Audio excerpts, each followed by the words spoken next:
Hello runners, this is Bala here again, Coach Bala, coming in with a very special video recording for all of you.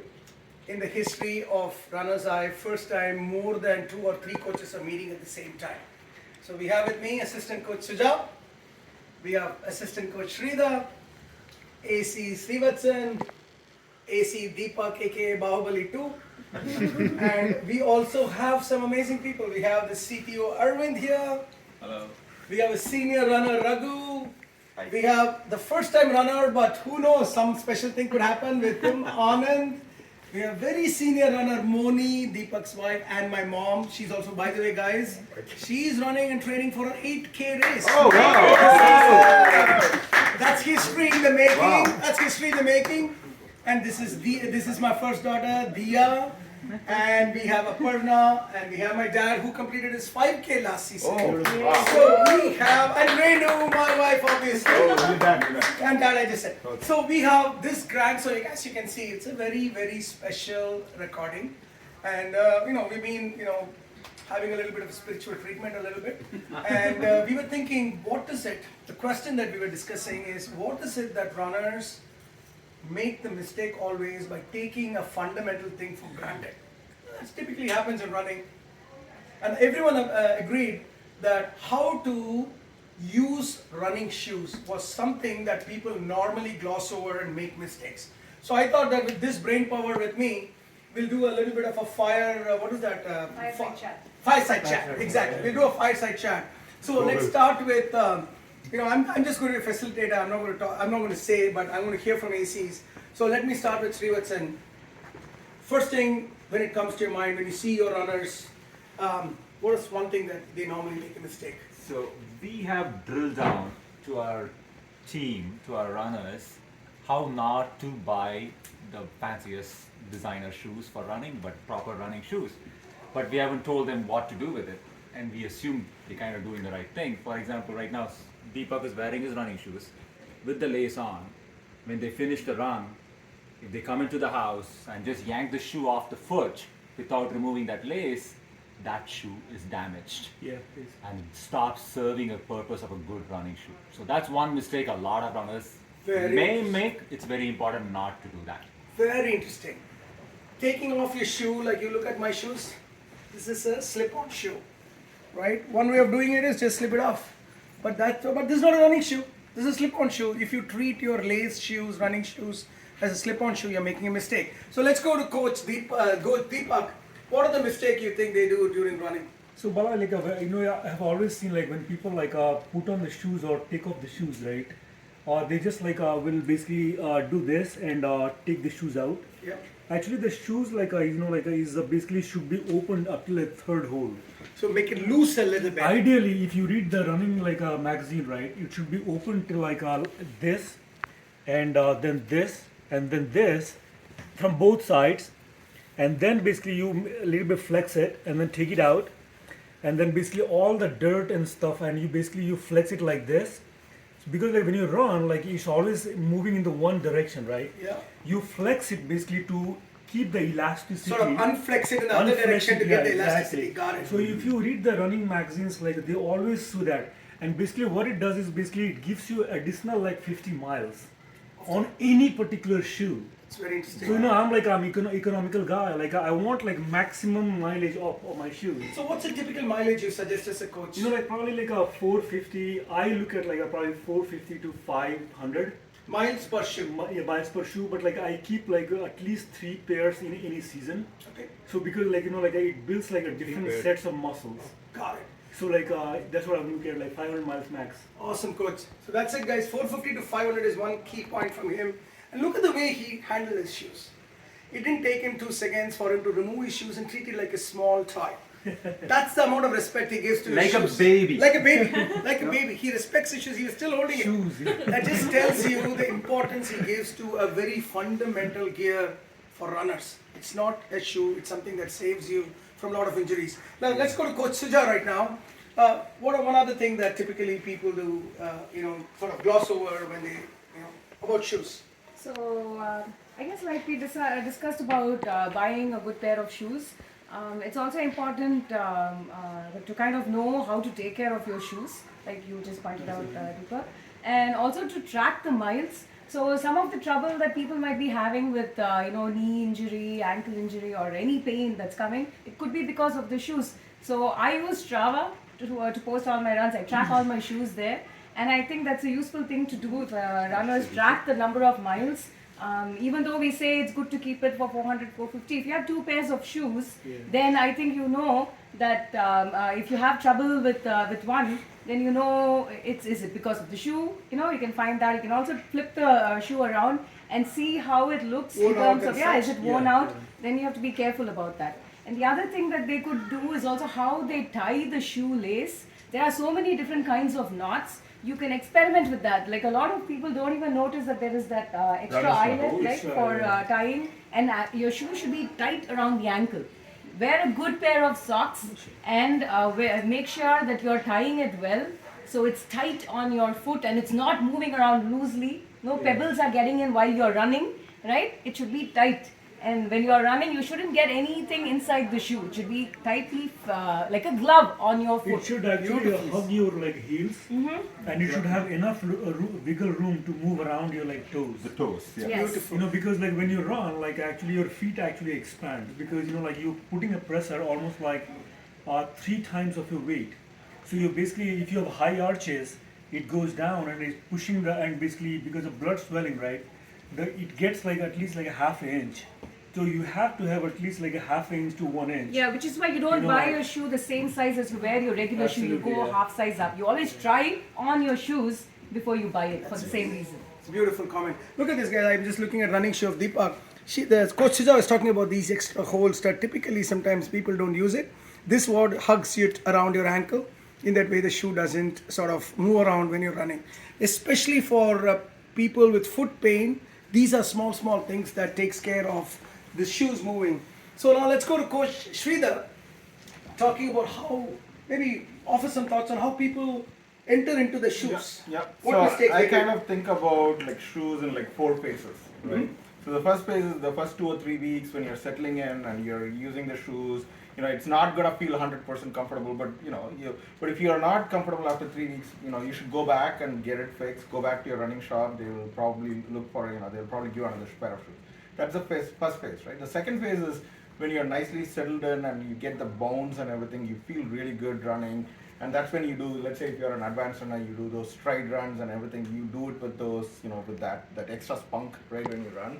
And then towards the third stage is when you're, let's say, you put 300, 350 miles on your shoes. I tend to buy a new pair of shoes at that time, and then I use that as a easy run kind of a shoe, right? So that's when you're doing the CP run. You don't need that extra bounce and everything. Yeah. So you just ease in and then run the next 500, 200 miles or something. Take it up to 500 miles. Don't keep it beyond 500 miles. And then beyond that, it serves as a purpose as a walking shoe sometimes. And then I donate it away. Actually, that's a great point that you do not wear new shoes for race day, right? Yeah, yes. So, which is why you've got to break into the shoe well ahead of exactly. your And race I try day. to do the race shoe within the 300 mile kind of a thing. That's when I have the maximum thing.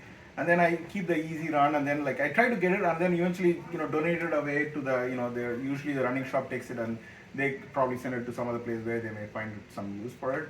So you almost need to live through the life cycle of a shoe, right? So when you think about One very important point is you always, when you finish the run, right, you always take the socks out of the shoe. Yes. Because the smell, right? If you keep just stuff your socks inside the shoes, the smell and the moisture is still there for the next run. And when I have when I take the socks out, I flip the socks, in fact, actually basically, and keep it almost like this, so that I have it ready for the next run. And it dries up properly. So we talk a lot about the shoes. The socks are also Oh, important. So Yes. follow-up point About to what socks. Suja said, Yeah. never use new socks on race day either. That's true. It's not going to go well. On the race day, there should be no experiment. Yes. That period, no experiment. Look at the wisdom that's just flowing. That's what happens when you have a good spirit. This is special, guys. Look at the amount of wisdom. I just want to, first of all, thank you, Aces, for just, it's not as if we planned it out. We just thought this is something common problems with runners, and then we just started, and we have an audience also this time. That's even better. So one last thing I want to say is when you're entering into the shoe, don't use it as a slip-on and don't use it as a slip-out. That means if you by mistake you have removed it out with the laces on, doesn't mean that you come back in and enter into the shoe with the laces on. Because every day your foot sizes are different. If you had a long run last time, now it will be slightly swollen. So you have to adjust your lace tightness based on how you feel that day. So don't slip on, slip out. Beautiful messages from the ACs. The summary here is treat your shoes as the most important gear you can have for running. So I have a question here. You Yes. said that your laces are different because you start and you run. So when for people who run many miles, say for instance somebody like Srivatsan who's running 16 miles, your shoe is going to, where you start with a very tight laced shoe. So do you stop the shoe in between and then you may... No, not really. What I mean by lace is day to day it is different. So every day when you go, you have a certain, whatever is comfortable for you, you tighten it to a certain, tightness. And once you have that tightness, then your shoe expands from that point onwards and then you get used to it. It's basically, the idea here is don't go onto a preset lace tightening. Yeah. That's really what I was talking about. Secondly, during run, I feel people shouldn't be, the laces should never come undone while you're running, right? Either learn to tie your lace properly and learn to double knot it, then it will never come out. Why waste a few seconds, in a race even? Yeah, we all look at the elapsed time, not the moving time. Just And I'll also add, as a runner, Yeah. I made that mistake last season. I was so attached to my shoe that I ran 720 miles on that shoe. Oh my She goodness. broke her foot. And I broke my foot. Oh Lord, look at So this. it is something you have to take with real good caution. And all my coaches, include like Bala has said and Srivatsan has said and Priya has said, please run in like 2-3 shoes and like alternate it so that you get used to it, But I was so attached to my shoe. And because I have all my own superstition with it, right? So what I did to myself, and I'm a seasoned, 3-season runner, and I did that to myself. Think about that. And let's hear from some audience as well. Let's start with Anand. What about your thoughts, buddy? So the 450 to 500 miles that you just mentioned, right, that the shoe should go on, is that universal across the board? Because some, like you guys, the ACs and some other established runners run at 8, 9, 10 pace, and somebody like me run at 12.3, 12.4, right? So the beating that the shoe is taking is much higher in somebody who's running at a higher pace, higher altitude. So is there like a universal still that, everybody exchange it at 450? Necessarily. Yeah, I don't think so. Even I've had different kinds of shoes. Like I find my Nike, if I try different brands, the Nike doesn't last as long. Whereas I think my Hoka's lasted up to like 400 miles, but the Nike only about 250. I could start. The sole was worn out. So you kind of have to evaluate for yourself. Okay. And when you run, you kind of will know. Feel When it. you start You feel getting aches and pains, you feel it. feel it, the yeah. mileage run out. So your foot will feel the effect. Not just your foot, your other Your joints whole- will also okay. start complaining. Actually, every shoe, basically, they have designed very specifically. For example, right, Saucony use like a very soft, coil kind of technology. It's like a thermocoil. It's like that, but you get better bounce in the midfoot. Right. But this doesn't retain the elasticity for more than 500 miles. And space doesn't matter actually. It's the mileage It's and the, how much. it's the flexion extension, right? Yeah. More than the pace. Like every time Number you of go, steps you're you putting take. up, Yeah. like, Yeah, so it's exactly. expanding, contracting. Right. That's what creates the elasticity becomes plastic. Then Okay. you won't feel the feel. And also Okay. some people pronate a lot, some they have a foot like this, so their shoes will worn out much faster rather than a normal foot actually, which doesn't pronate. There's a term called pronation, high pronation or low pronation, right? So again, you evaluate, but there's no standard, Okay. but that is a general observation actually. Okay, great. Raghu? So for my personal experience, season 6, I got a new shoe at the beginning of the season. And you never go online and do your research and say, I'm going to buy this shoe. Correct. I did that So you mistake. get the feel. So I got this shoe, Hoka, and the right side of the shoe had a higher than the left Heel. side. Uh-huh. Whole of season 6, I was in pain. And I was thinking, it's not the shoe, it's what I'm doing is wrong. And for some reason, my mistake is I should have done more research, analysis. I should have gone and tried in the shop the shoe. But I ignored it.